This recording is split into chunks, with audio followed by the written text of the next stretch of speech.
Al-Quran, ya, wa kullu umatin ajalun. Setiap umat punya ajal, batas waktu. Ya, tidak ajaluhum, ketika datang ajal, maka la yasta'khiruna sa'atan, tidak bisa diakhirkan, dimundurkan, ya, wala yastaqimun, dan tidak bisa dimajukan walau sa'atan, walaupun 1 detik. Ya, jadi kalau udah saatnya mati nggak bisa ditawar lagi. Ya, ada orang, kita boleh berdoa, doanya ya Allah panjang umurnya, itu kan berarti kita minta matinya mundur enggak, tapi itu hanya doa, ya. Harapan kita wafatnya ya panjang umur, padahal setiap datang tahun berarti berkurang umurnya, ya. Kadang-kadang kan kita nggak sadar kalau datang tahun baru entah Hijriah atau Masehi, ya kita senang, ya, ulang tahun kita senang. Nah, senang yang positif nggak apa-apa, ya berdoa, ya kan, entah itu kita beramal untuk anak yatim atau masih rezeki tetangga, boleh. Tapi kadang-kadang kan kita senang, ya, padahal tambah umur berarti kurang, tambah usia berarti kurang umur. Nah, pada saat kita wafat, maka bagaimana sikap kita sebagai orang Islam, ya? Ada 3 kewajiban, ya, walaupun pelaksana itu adalah fardu kifayah, ya, fardu yang apabila salah satu di antara kita ada yang menyelenggarakan, ada melaksanakan, maka yang lain tidak terkena dosa. Tapi kalau satu kampung ada orang wafat misalnya, ya mungkin, ya, ini orang tuh waktu hidupnya tuh banyak sukunya, banyak jahatnya, wah kita nggak mau nah, itu nggak boleh, Pak. Jadi kalau sudah meninggal, sudahlah, jangan memikirkan kejelekannya, tapi kebaikannya baru 1, ya. Mungkin dia punya 9 keburukan tapi ada 1 kebaikan, ada yang tergantung. Atau sebaliknya, ada orang 1 sama kita benci, ya, ada orang yang suka kita, tapi masih ada 9 kebaikannya, ya. Karena kalau udah wafat, jangan bicarakan masalah keburukannya, ya. Yang penting kalau dia memenuhi syarat untuk disolatkan, dimandikan, ya kita laksanakan, ya. Tetapi sebelum ke sana, ya mungkin kita harus mengalami dulu menjelang saat awal maut, ya kan. Kita harus mendoakan, Allahumma haulana fi sa'atil maut, ya Allah mudahkanlah kami ketika datang sakul maut. Nanti ada bab khusus tentang sakul maut ini, ya, anak sekilas. Jadi kalau kita mendapatkan, ya, menemui atau kebetulan keluarga kita, entah anak, istri, suami, nenek, ya, udah parah sakitnya, ya, secara dokteran, wah ini kayaknya sudah hampir selesai kan, itu kan. Karena saya sering berkali-kali menghadapi saat seperti itu, ya. Dokter pun mengatakan, Pak, ini Pak, tolong diajarin, dituntun, kalau bahasa Arabnya talqinkan, ada itu kan, ya. Nah, waduh, kayaknya udah saatnya deh. Bagaimana kita yang menyaksikan, ya kan? Nah, pertama adalah kita mencoba, ya, pelan-pelan, ya. Biasanya orang akan meninggal itu ada tanda-tandanya, ya. Ya, tapi kita secara umum aja kita bantu, ya, untuk memenjamkan matanya, ya, dilulus suntannya, gitu kan, mukanya di raba-raba, gitu kan. Kemudian diajarkan, ya, laqilu matakum la ilaha illallah, ya kan? Ajarkan, bimbingkan orang-orang yang akan meninggal di antara kamu dengan kalimat la ilaha illallah. Atau ada yang lagi, laqilu matakum Yasin, ada juga, ya, jadi bacakan Yasin, gitu, ya. Nah, kemudian setelah selesai wafat, ya, benar-benar wafat, ya, nggak usah perlu panggil dokter, ya, sudah ada caranya, misalnya lihat pandangan matanya, alisnya, terus keluar jari-jari kakinya sudah mulai lemes-lemes, ya, kita berarti langsung mendoakan saat itu, ya kan. doanya ya yang umum ya Allahumma gitu kan. Nah, kalau sudah yakin itu wafat, ya orang-orang yang beriman itu kadang-kadang tidak langsung kaget atau langsung sedih atau langsung gimana ya. Kita pertama ucapkan kalimat tajih, irtija, innalillahi wa inna ilaihi raji'un. Itu pertama kali ya. Jadi begitu kita sama-sama tuh keluarganya kumpul, nah ayah kita ibu kita sudah dipanggil Allah, langsung innalillahi wa inna ilaihi raji'un. Biasanya kan kalau kita melihat gambar-gambaran sinetron film kan langsung pada nangis kan, langsung pada nangis.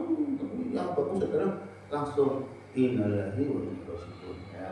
Kemudian setelah wafat, pejamkan matanya. Ketika sholat maut kita bantu memejamkan mata setelah meninggal. Kadang-kadang itu mungkin Bapak kalau kita masalah material mungkin Bapak langsung berbuat baik langsung. Jadi prosesnya panjang Pak. Kalau menurut kacamata manusia sebentar kematian, ya. Sebentar, tapi bagi dia lama sekali prosesnya, gitu kan. Makanya kita bantu sudah meninggal dunia, makanya kita tutup pelan-pelan. Saya membaca Bismillah ala ilati Rasulullah SAW pelan-pelan Pak ya. Mulutnya ditutup Pak ya. Kenapa orang meninggal itu ada yang matanya maaf ya kotor atau mulutnya mangap atau keluar kotoran karena ngeden Pak. Kita ditarik perutnya itu ngeden Pak, sakit sekali. Katanya itu ada sakitnya seperti apa ya, cabut pedang dari apa ya, pokoknya sakit banget lah. Kayak kita orang mati itu seperti badan kita ditarik, ya. Kulit kita ditarik kita dipaksa. Ya. Itu bagi orang yang banyak amal keburukannya. Nah, kemudian setelah itu ruas-ruas tangan, kaki ini Pak digerak-gerakkan Pak. Biasanya kalau baru meninggal itu kan masih lemes tuh. Kalau dibiarkan aku Pak, nanti susah Pak, susah begini. Jadi ruas kakinya digini, ya, jari-jarinya kaki biar lemes ya, digoyang-goyangkan. Nah kemudian pakaiannya itu kalau bisa pada saat itu langsung diganti, langsung dibuka. Ya, dibuka. Tapi kita kan kadang-kadang nggak enak juga ya menghargai marwah orang yang baru wafat, langsung ditelanjangi kan juga. Tapi sebenarnya begitu wafat ya, langsung dibuka pakaiannya.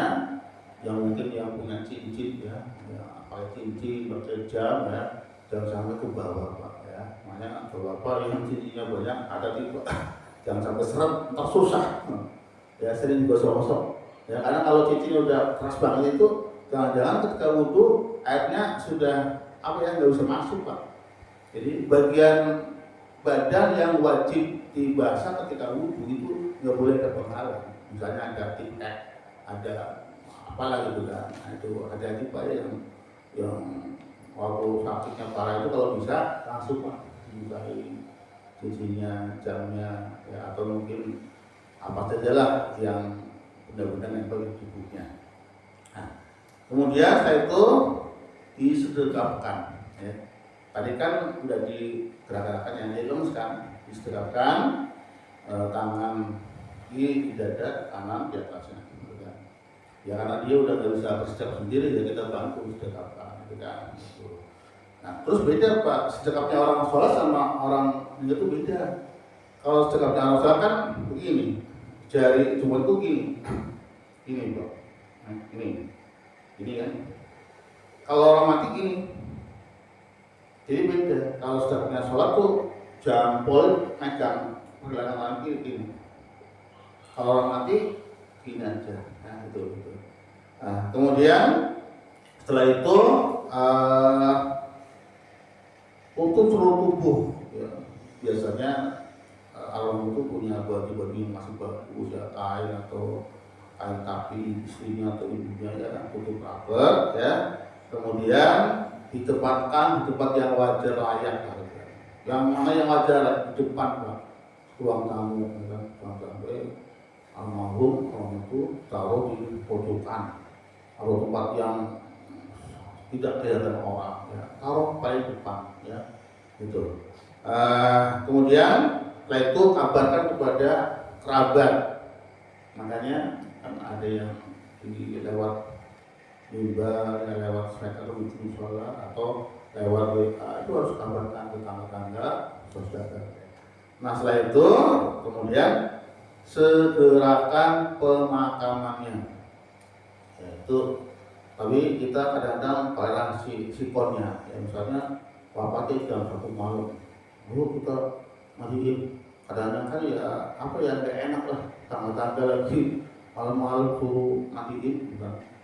Nah, karena saya pernah kejadian dulu waktu RW-nya Sekaji itu jam 11 ditelepon, jadi ada anak kecil wafat 39 gitu. Saya malah langsung pas mau dimandiin ibunya katanya gak tega, Pak, jangan malam-malam Pak, kasihan Pak. Aduh, ya udah, akhirnya besoknya. Nah, jadi kalau misalnya memungkinkan wafatnya habis zuhur ya, harus asar segera diurus jenazahnya. Tapi ternyata sudah lengkap juga, nggak mungkin langsung wafat itu kita mandiin, nggak mungkin, karena harus menyiapkan perlengkapannya. Ya, kalau di sini kan telepon dulu ke Pak Bowo, ya, BKW, baru kita bisa laksanakan. Ya. Kemudian keluarga yang tanggung jawab, ya, itu orang tua atau anak, coba dipikir ya, bapak ibu ini pernah punya hubungan ada enggak? Ya. Harus ini Pak, kalau misalnya enggak tahu pasti kan tidak semua suami punya utang kita sama istri, atau misalnya istri punya utang kita sama suami kan. Nah biasanya ya disebutkan kalau ada saudara yang punya hubungan anak Adam, yang punya keluarga itu ya, karena jangan sampai beliau wafat ninggalin utang-utang, nanti akan lagi. Makanya selama kita hidup laksanakan utangnya, ya boleh nyicil, boleh janji ya, jangan sampai sengaja lupa ya. Kalau yang ngutangin biasanya lupa, yang punya utang, yang ngutangin nggak ingat, tapi yang utang kadang-kadang ingat terus, ketemu ya dalam hati itu masih punya utang, itu kayak enak kalau punya utang ya. Baik, setelah selesai wafat meninggal, barulah kita punya 4 kewajiban. Yang pertama memandikan, yang kedua mengkafarkan, yang ketiga mendoakan, dan yang keempat menguburkan. Bapak harus tahu semua Pak, ya. Tidak harus nunggu ustaz kiai. Ya kalau emang nggak ada ustaz dari kiai, kita ayo jalan bareng. Makanya nanti kalau apa kita praktekin mengapakan jenazah. Kalau mandiin susah, kan? Kecuali di pendidikan kan ada boneka besar ya. Kalau sini kan nggak mungkin, kecuali ada yang mau pandi jadi modelnya boleh jadi mandi dikubur gitu ya, diapakan ya. Nanti kebetulan di Pak Yakut ya masih ada tuh sisa kain kapan ketika almarhum Pak baru itu masih ada, jadi nanti kita bisa praktek ya. Yang pertama cara memandikan jenazah atau mayit ya. Syaratnya yang satu, mayat itu Islam ya, entah Islam KTP, entah Islam turunan atau Islam mualaf. Pokoknya kalau dia tuh Islam wajib dimandikan. Yang kedua, ada tubuhnya walaupun sedikit Pak ya. Kalau sedikit Pak, entah itu kecelakaan. Kemarin bersama Pak Warjo sering menemukan tuh di kecelakaan badannya berserangan kemana-mana gitu Pak. Nah kalau misalnya yang ketemu misalnya kepala atau tangan, kaki, dimandikan juga ya.